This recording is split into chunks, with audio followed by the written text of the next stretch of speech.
our protagonist finds himself awakening in the body of a noble who's a complete failure. Liam. The shock of being in a child's body sends him into a panic. His father, though irritated by the outburst, happens to be in a decent mood and merely orders Liam to sit down and avoid being a disgrace, struggling to process the surreal situation. Liam convinces himself it must all be a dream and that he'll wake up soon. However, when the next morning arrives and he's still trapped as Liam Hamilton, it becomes clear he has no choice but to come to terms with his new reality. A little while later, his personal maid comes into his room to help him get dressed. Liam asks her a few questions and finds out that he's the fifth son of a count and that the party yesterday was to celebrate the birth of his new baby sister. Later that day, Liam is having a chat with his older brother, Bruno, to try and piece together a bit more about his current life.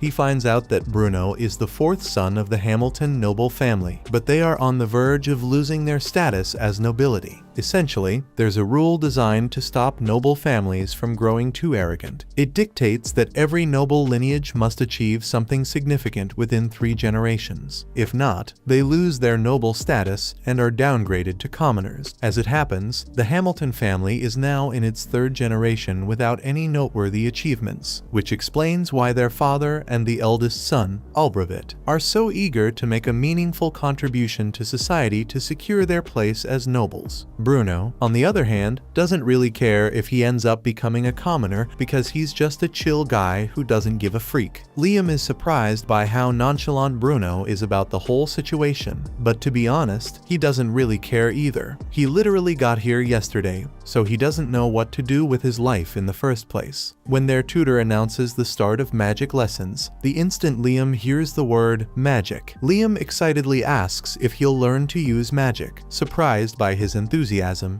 Bruno mentions a collection of grimoires in the storeroom, but warns that most people lack the aptitude for magic. Still, the instructor encourages Liam to study, as understanding magic is valuable even without the ability to use it. Liam goes to find his maid and asks her to show him where the grimoires are. She leads him to the mansion study, and Liam is amazed by the sheer volume of knowledge present here. He looks through the shelves and finds a book about basic fire magic. He opens it and decides to try it out. After following the instructions in the book, Liam is able to create a flame on the tip of his finger, which is really impressive for a first attempt. Liam heads to his father's office to request permission to access the grimoire library, but his father, clearly uninterested in engaging with him, dismissively says Liam can do whatever he wants. While the exchange is somewhat discouraging, the key takeaway is that Liam now has permission to use the library. Over the following days, he dedicates himself to mastering all the basic elemental spells. In time, he becomes proficient enough to cast the spells without needing to reference the grimoire. Bruno is astonished because he can't use magic at all. He tells Liam he is amazing, and soon enough, he will be able to make a name for himself. However, Bruno is curious about Liam's motivations and asks him if he's trying so hard to learn magic because he wants to become the next family head. After all, that may make him a target for their elder brother, but Liam has no interest in the family politics of succession. He just thinks magic is cool. Having mastered all the beginner spells, Liam decides to move on to learning ice magic. However, as he's leaving the library, his father calls for him. It seems word of Liam's talent for magic has reached his father's ears, and despite showing little interest in him just a few days ago, his father is now suddenly very intrigued by him. He asks for a magic demonstration, so Liam shows him that he can cast magic without needing to open a grimoire. The Count is elated because he might be able to use Liam to secure their family's position. From now on, he tells Liam that he is allowed to use whatever resources he may need for his magic studies. Out of nowhere, a report arrives that a certain man has been spotted on Hamilton territory. The Count immediately commands the soldiers to mobilize and capture him. Judging by the urgency, this individual seems to pose a significant threat. However, that doesn't concern Liam, so he simply heads back into the forest to continue practicing his magic. While he's walking out into the woods, he finds a man sitting under a tree. The man seems a little on edge. Once he spots Liam, he asks if Liam is a member of the Hamilton family here to capture him. Liam confirms that he is indeed a member of the Hamilton family, but he has no interest in capturing him. He doesn't even know who the guy is to begin with. The man relaxes upon realizing that Liam isn't after him, but then he notices the grimoire in Liam's hands and asks if he's studying magic. Liam confirms and explains that he plans to keep practicing, as constant training is the best way to improve. Just as Liam is about to leave, the man stops him and asks if he's interested in learning a more efficient method of using magic. Intrigued, Liam presses him for details, and the man demonstrates a technique that enables him to wield 5 different types of magic simultaneously. Liam is deeply impressed, so the man offers him a quick magic lesson, which Liam eagerly accepts. The man is surprised by Liam's politeness, as nobles are typically known for their arrogance, though Liam is different, likely due to his recent reincarnation.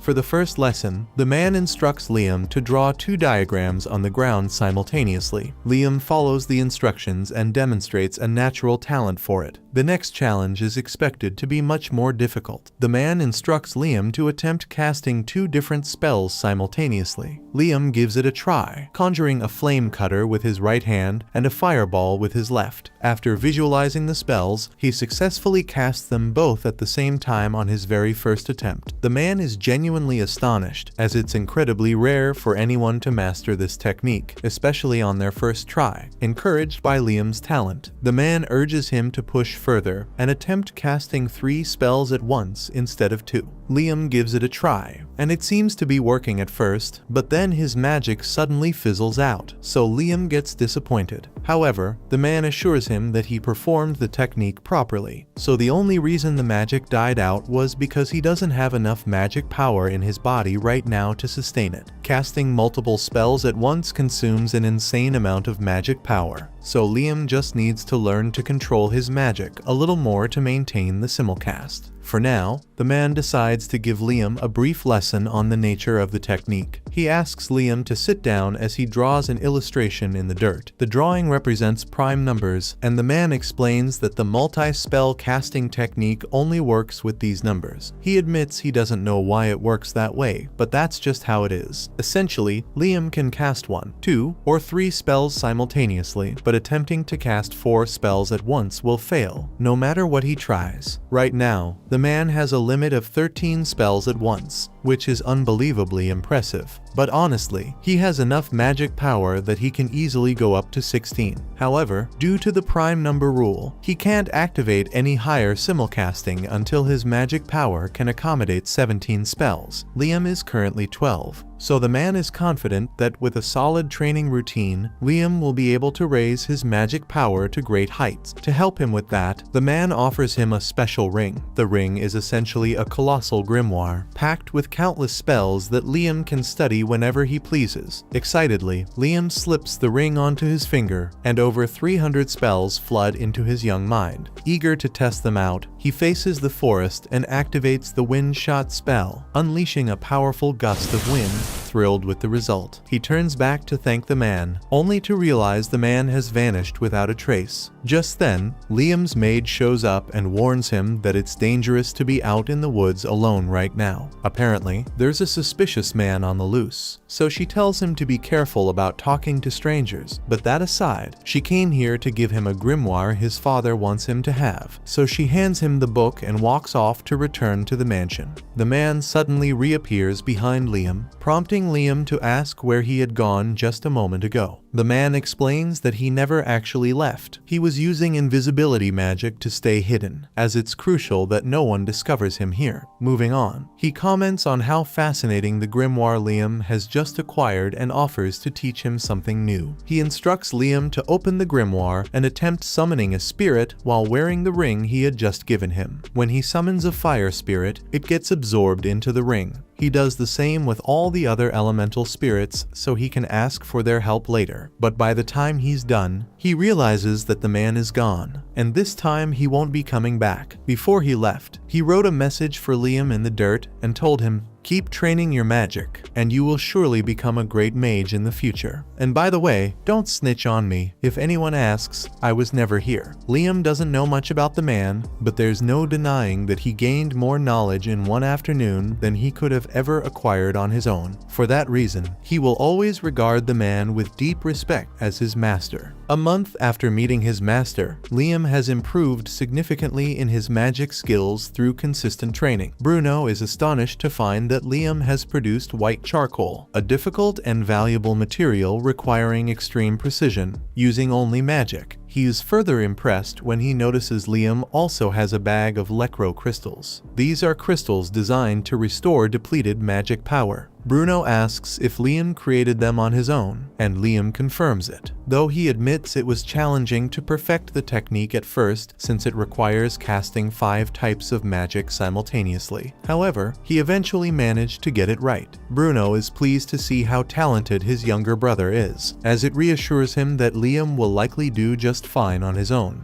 As for Bruno, he's getting married soon, so he won't be around anymore. Liam is shocked since this is the first time he's hearing about any marriage, but Bruno explains that he is marrying into a low-ranking noble family. They have less money than the Hamilton family, but he will have more freedom there, so he's happy with the arrangement. Liam doesn't know how to feel about this, but he says he's happy for Bruno. Before leaving, Bruno decides to offer Liam some advice. He explains that their father had hoped for a daughter, intending to marry her into the royal family to solidify the Hamilton family's status as nobility. However, when Liam was born a boy, their father considered him a failure and resolved to try again for a daughter instead. In the meantime, their father grew increasingly anxious about the family's position, so in a desperate attempt to achieve something, he sent out a force of 1,000 men to slay a monster that had been sealed away in the forest. However, that plan failed miserably, resulting in the loss of over 90% of the forces. Their father is still trying to gain an achievement for the Hamilton family, but personally, Bruno thinks the family is doomed. He wants Liam to think about a way to live independently. Liam takes Bruno's advice about becoming independent to heart and starts selling his creations to earn his own income. This turns out to be a smart move, as the white charcoal proves to be a valuable commodity and sells for a good price. However, Liam realizes he'll need something even more lucrative if he's going to make enough money to support himself fully. Since he's in town already, Liam decides to take a break at a noodle shop and asks for a bowl of ramen. The shop lady prepares one bowl for him, and Liam absolutely loves the taste, and so do a lot of people in town. But all the noodles here are made from scratch and don't last very long, so Liam comes up with a great idea to make some extra profit. After some experimentation, Liam heads to the kitchen where his maid and the head chef are preparing dinner and asks them to try his latest creation. He places a block of noodles into a bowl and explains that all they need to do is pour hot water over it. Once they do, it transforms into a tasty bowl of noodles. Liam had used his spirits to cook and dehydrate the noodles, making them last a long time and allowing them to be prepared almost instantly. He is sure his invention will be widely loved, so he rushes to the merchant guild to sell it. But to his disappointment, the merchant tells him he can't distribute Liam's product for him since he is only the 5th son of the Hamilton family.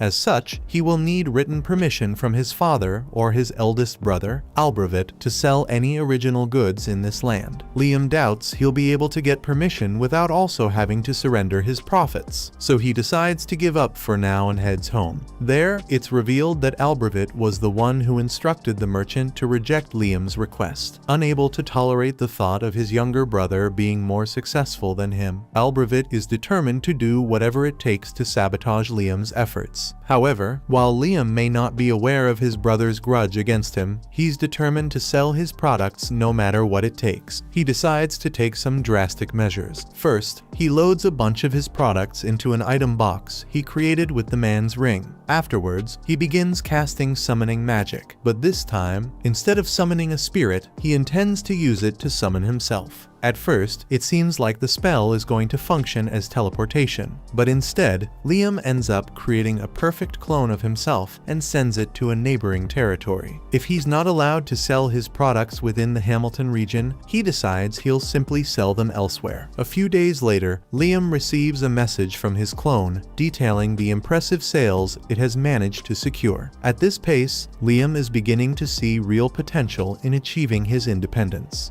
When Liam isn't busy selling his wares, he spends his time practicing attack spells using his clone. He's finally managed to master the control of the magic missile spell, which leaves him feeling quite proud of himself. Suddenly, he hears the sound of someone approaching. Quickly dispelling his clone, he heads out to see who it could be. To his surprise, the visitor turns out to be Albrecht. Albrecht wastes no time and immediately asks Liam what he wants to become in the future. Liam knows Albrecht is only asking because he wants to figure out if Liam is really a threat to his position as the successor of the family. But as mentioned before, Liam has no interest in family politics, so he tells Albrecht that he wants to become independent in the future. Albrecht is relieved since he won't have to compete with Liam for succession rights if he becomes independent. To help him become independent as quickly as possible, he offers to put in a good word for him so he can join the Hunters Guild. Later that day, Liam makes his way to the Hunters Guild. The moment he steps inside, all eyes turn toward him, as the hunters doubt that someone as young as Liam belongs there. Ignoring their stares, Liam approaches the front desk to meet the guild master, who has already been informed about him by Albrecht. Despite this, the guild master insists on testing Liam's abilities. He instructs Liam to cast an offensive spell at him, using any incantation he chooses. However, Liam is completely baffled, as he's never heard of incantations before and has no idea what the guild master is referring to. The guild master had been expecting Liam to be slightly stronger than average since Albrecht recommended him. However, after Liam fires his spell, the guild master has a near-death experience. Luckily, Liam had the sense not to aim directly at him. After calming himself down, the guild master grants Liam B rank status. Now that Liam has an official ranking, he heads out to complete his first mission.